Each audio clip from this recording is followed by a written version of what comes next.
उत्तर प्रदेश में कानून व्यवस्था बद से बदतर होती जा रही है। क्या किसी को परवाह है? यहां गाजियाबाद में, दिल्ली से सटे गाजियाबाद में सांप्रदायिक माहौल भड़काया जा रहा है। किसी को परवाह है? क्या गोदी मीडिया को परवाह है कि उत्तर प्रदेश के देवरिया में, जैसा कि यह वीडियो प्रमाणित कर रहा है, लड़कियों को किडनैप करने की कोशिश ये मनचले कर रहे थे। लड़कियां भाग रही हैं, चीख रही हैं, चिल्ला रही हैं, वो खेत के अंदर भागती हैं अपने साइकिल। इस वक्त हमारे देश के अंदर क्या चल रहा है उससे आप लोग बखूबी बाखबर होंगे। जिस तरह की तस्वीरें यति नरसिंहानंद सरस्वती के बाद से मुसलमानों के अंदर देखने को मिली हैं, हालांकि यति नरसिंहानंद को गिरफ्तार कर लिया गया है, लेकिन जो मुसलमान इस वक्त कुछ बड़ी गलतियां करते हुए नजर आ रहे हैं। दोस्तों, आज हमारे साथ वरिष्ठ पत्रकार मौजूद हैं। अभी देवरिया के अंदर का एक कांड सामने निकल कर आया है कि किस तरह से मासूम बच्चियां अपनी जान बचाकर भागती हुई नजर आ रही है। वो रिपोर्ट भी मैं आप लोगों के सामने रखूंगा कि किस तरह से बेटी बचाओ बेटी पढ़ाओ के नारे के साथ बीजेपी ने जिस तरह से अपना शासन संभाला है, उसी शासनकाल के अंदर किस तरह से आज बच्चियां अपनी इज्जत और आबरू बचाकर भागती हुई नजर आ रही हैं। इस रिपोर्ट को आप लोग शुरू से आखिर तक देखिए। गोदी मीडिया ने इस सारी खबर को छुपा लिया है कि किस तरह से यति नरसिंहानंद सरस्वती मुसलमानों के प्रोफेट मोहम्मद साहब के बारे में अभद्र टिप्पणी देता है, लेकिन उस पर सरकार खामोश रहती है। सीएम योगी आदित्यनाथ उस पर खामोश रहते हैं और गोदी मीडिया भी अपने मुंह में दही जमा कर बैठ जाता है। आप लोग इस रिपोर्ट को देखिए। उत्तर प्रदेश में कानून व्यवस्था बद से बदतर होती जा रही है। क्या किसी को परवाह है? यहां गाजियाबाद में, दिल्ली से सटे गाजियाबाद में सांप्रदायिक माहौल भड़काया जा रहा है। किसी को परवाह है?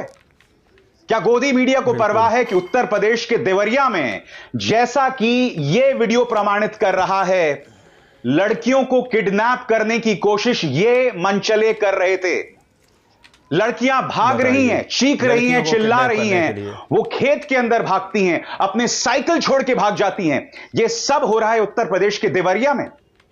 और फिर एक तरफ नरसिंहानंद हजरत मोहम्मद साहब के बारे में आपत्तिजनक बयान देता है। और उसने क्या आपत्तिजनक बयान दिया वो मैं दोहरा भी नहीं सकता और ना मैं दोहराने वाला हूं, क्योंकि मेरे मंच पर जहर के लिए कोई जगह नहीं है, भड़काऊ सांप्रदायिक बयानों के लिए कोई जगह नहीं है।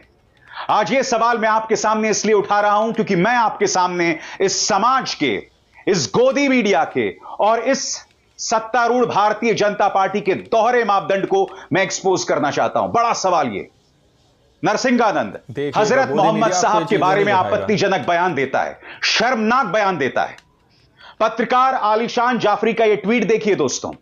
यहां क्या हो रहा है मैं आपको बता भी नहीं सकता हूं। यहां पर नरसिंहानंद के जो समर्थक हैं वो क्या मांग कर रहे हैं मैं आपको बतला भी नहीं सकता हूं।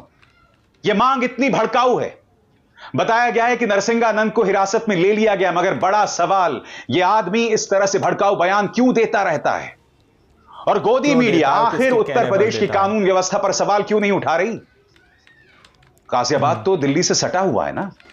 गाजियाबाद दिल्ली एनसीआर का हिस्सा है।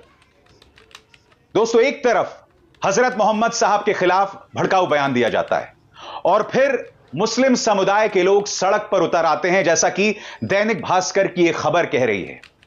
आप पहले भड़काऊ बयान देते हैं और जाहिर सी बात है कुछ लोग जिनकी धार्मिक भावनाएं जो हैं वो आहत हो जाती हैं, वो सड़क पर उतर आते हैं। और फिर जब वो सड़क पर उतर आते हैं तो इसके बारे में भी झूठ कहा जाता है, जिसका पर्दाफाश मैं नहीं, खुद पुलिस कर रही है। देखिए, जैसे ही नरसिंहानंद सरस्वती हजरत मोहम्मद साहब के बारे में भड़काऊ बयान देता है तो इस तरह के ट्वीट्स वायरल होते हैं और यह कहा जाता है कि डासना के मंदिर पर मुसलमानों ने हमला कर दिया। सरासर झूठ। बताइए, यह ट्वीट किया गया और इसी के जवाब में पुलिस का बयान आपके स्क्रीन पर क्या कह रहे हैं? कृपया अफवाह ना फैलाएं, अन्यथा आपके विरुद्ध विधिक कार्रवाई की जाएगी। भड़काऊ बयान दो हजरत मोहम्मद साहब के बारे में और जब उसका विरोध प्रदर्शन लोग करें, सड़कों पर उतरें, तो उसके बारे में भ्रामक और झूठी खबर फैलाओ। मैं फिर आपसे पूछना चाहता हूं, ये सब एक साजिश के तहत क्या हम अपने समाज को दंगे में झोंक देना चाहते हैं? अगर दंगा होगा तो क्या सिर्फ एक धर्म का नुकसान होगा? गाजियाबाद में कई मॉल्स हैं, हिंदू मुसलमान सब साथ मिलकर रहते हैं। अगर दंगा होगा तो क्या उसकी आग से एक ही समुदाय प्रभावित होगा? और इस नरसिंहानंद पर कोई लगाम क्यों नहीं? क्योंकि मैंने आपको इसी मंच पर बताया था यह व्यक्ति किस तरह के भड़काऊ बयान देता है। इस व्यक्ति ने भारतीय जनता पार्टी की महिला नेताओं पर आपत्तिजनक बयान दिया था कि ये लोग अपने पार्टी के अंदर अपनी इज्जत का सौदा करती हैं, उसके साथ समझौता करती हैं। ये मेरे शब्द नहीं हैं, ये नरसिंहानंद के शब्द हैं जो उन्होंने बीजेपी महिला नेताओं के बारे में कहा था। हजरत मोहम्मद साहब के बारे में इसका क्या आपत्तिजनक बयान है वो मैं आपको नहीं सुनाना चाहता हूं, मगर इस आदमी ने आज से कई महीनों पहले भारतीय जनता पार्टी की महिला नेताओं के बारे में क्या कहा वो जरूर सुनाऊंगा। सुनिए। खुला रही और जितनी भी बीजेपी में महिलाएं दिखाई दे रही हैं,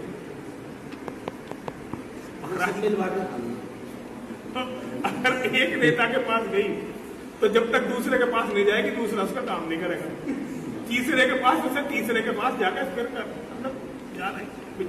ये है अब ईमानदार और चरित्रवान लोग, ये है राजनीति, ये है देश यहाँ गया है। गोदी मीडिया से एक सवाल, मैं आपसे सवाल पूछना चाहता हूं। गाजियाबाद के पास आपके दफ्तर हैं, वहां पर माहौल को भड़काने की कोशिश की जा रही है। उत्तर प्रदेश में 10 सीटों में उपचुनाव होने वाले हैं, 2027 में विधानसभा चुनाव होने वाले हैं। जाहिर सी बात है दोस्तों, यह सब जो हो रहा है कहीं ना कहीं उससे लिंक्ड है। माहौल को भड़काओ, लोग सड़कों पर उतरें, दंगे जैसे हालात पैदा हों और फिर क्या होगा आप भी जानते हैं। मैं फिर आपसे कहना चाहता हूं, सही बात है, कभी कोई नुपुर शर्मा सामने आ जाती है तो कभी कोई नरसिंहानंद। मेरी यह अपील हिंदुओं से है और मेरी अपील उन हिंदुओं से भी है जिनके अंदर 24 घंटे के प्रोपेगेंडा से नफरत भरी जा चुकी है।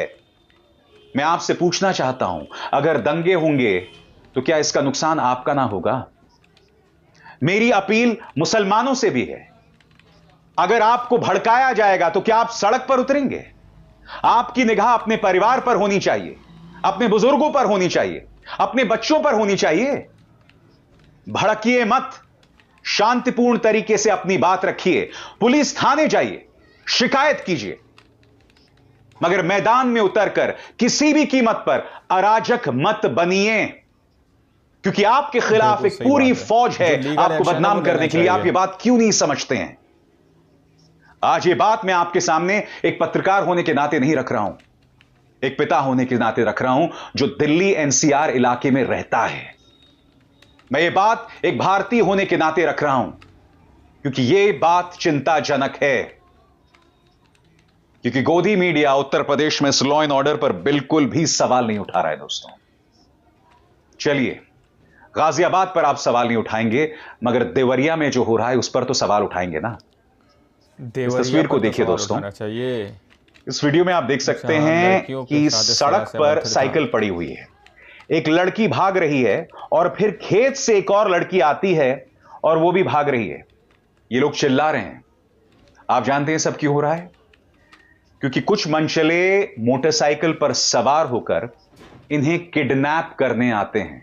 ये देखिए, ये वो मनचले हैं जो बैठे हुए हैं मोटरसाइकिल पर। मैं फिर आपसे सवाल पूछना चाहता हूं, अगर ऐसा पंजाब में हो रहा होता, पश्चिम बंगाल में हो रहा होता, तो आपको अंदाजा है इस पर क्या क्या डिबेट हो रहा होता। मगर चूंकि ये बीजेपी शासित राज्य है इसलिए इस पर कोई चर्चा नहीं होगी। मैं फिर आपसे सवाल पूछना चाहता हूं, इस पर चर्चा ना करके किसका नुकसान है बताइए? अगर हम पुलिस पर दबाव नहीं डालेंगे, अगर हम सरकार पर दबाव नहीं डालेंगे, अगर हम ऐसी कल्पना करेंगे कि रामराज चल रहा है, तो नुकसान किसका है बताइए ना? क्योंकि पुलिस पर कोई दबाव नहीं है, सांप्रदायिक माहौल भड़क रहा है, नरसिंहानंद पर कोई अंकुश नहीं है। कौन कह रहा है उसे ये सब कहने के लिए? वो ऐसा क्यों कह रहा है? इसके पीछे क्या सोच है?